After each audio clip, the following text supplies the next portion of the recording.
Reka nongere kubaha ikaze nshuti bakunzi mudukurikiye hano kuri The Family 2050, none ni tariki 27 Kanama 2022. Nashimira buri umwe wese wakoze subscribe, butsa n'utarayikora kugira ngo akore subscribe kugira ngo ajye abona mbere kubona amakuru tubagezaho n'ibiganiro. Kuri uyu wa 27 Kanama 2022, nk'uko byari biteganyijwe kuri gahunda yo guherekeza mu cyubahiro Nkusi Thomas, benshi bamenye nka Yanga uherutse kwitaba Imana aguye muri Afurika y'Epfo, umubiri we wagejejwe i Kigali mu gitondo cyo kuri uyu wa 27 Kanama 2022. Nyuma yo guherekezwa i Kigali, umubiri wa Nkusi Thomas wahise ujyanwa mu buruhukiro. Azaherekezwa mu cyubahiro ku wa mbere tariki 29 Kanama 2022. Yanga witabye Imana ku wa 17 Kanama 2022, yabanje gusezerwaho n'abo muri Afurika y'Epfo ku wa 26 Kanama 2022. Nyuma yo kugezwa i Kigali, biteganyijwe ko ku cyumweru tariki 28 Kanama 2022, inshuti n'umuryango we bazakora umuhango wo kwizihiza ubuzima bwe uzabera mu Bugesera aho yari atuye.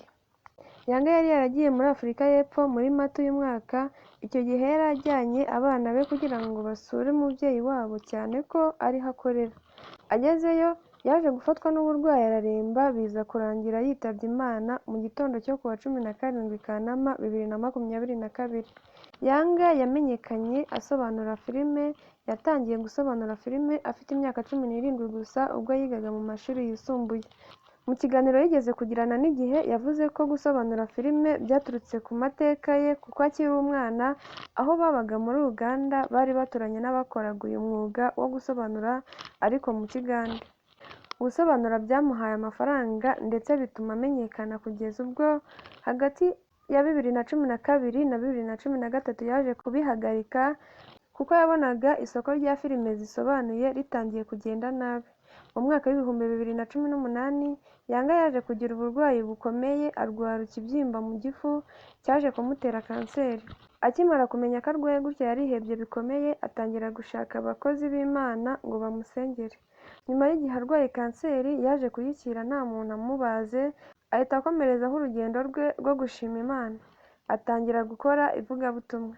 Mu biganiro bye yari amaze igihe atanga, yavugaga ashize amanga ko ashimishijwe no kuba yaramenye Imana kandi akaba ayikorera. Mu kiganiro cyuzuye ikiniga Junior Giti yagiranye n'Isimbi TV, yatangaje ko mukuru we Yanga yamusezeho kera mbere y'uko yitaba Imana.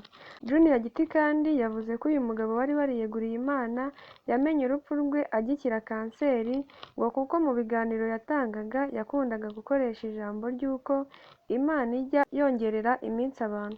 Junior Giti yavuze ko abaganga babamenyesheje ko Yanga atari kuramba kubera uburwayi bw'umwijima bwari bumuzahaje, nubwo kwakira ko yahita yitaba Imana byari bikomeye.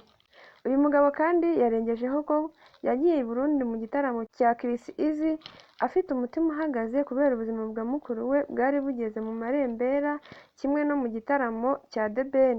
Hari ibimenyetso Yanga yakoraga byagaragarizaga murumuna we ko ubuzima atakibufite, birimo nko kuba yaramusabaga kudashyira hanze ibiganiro bagirana, akamusaba guhuza imiryango ngo ayisezere ndetse no kuvugurura inzu ye igitaraganya. Kugeza ubu umubiri wa Yanga wamaze kugezwa mu Rwanda, ujyanwa mu buruhukiro. Biteganyijwe ko ku cyumweru tariki 28 Kanama umuhango wo kumusezeraho no kumwibuka uzabera mu rugo iwe aho yari atuye i Nyamata mu karere ka Bugesera ku wa mbere tariki 29 Kanama, agasezerwaho bwa nyuma. Mu gusoza, Giti yijeje Abanyarwanda ko mu ishyingurwa rya Yanga riteganyijwe ku wa mbere tariki 29 Kanama ntawuhejwe kandi ko yari umuntu wabo kuruta uw'umuryango. Nshuti bakunzi mwakundaga uyu nyakwigendera Nkusi Thomas, mureke tumusabire kugira iruhuko ridashira.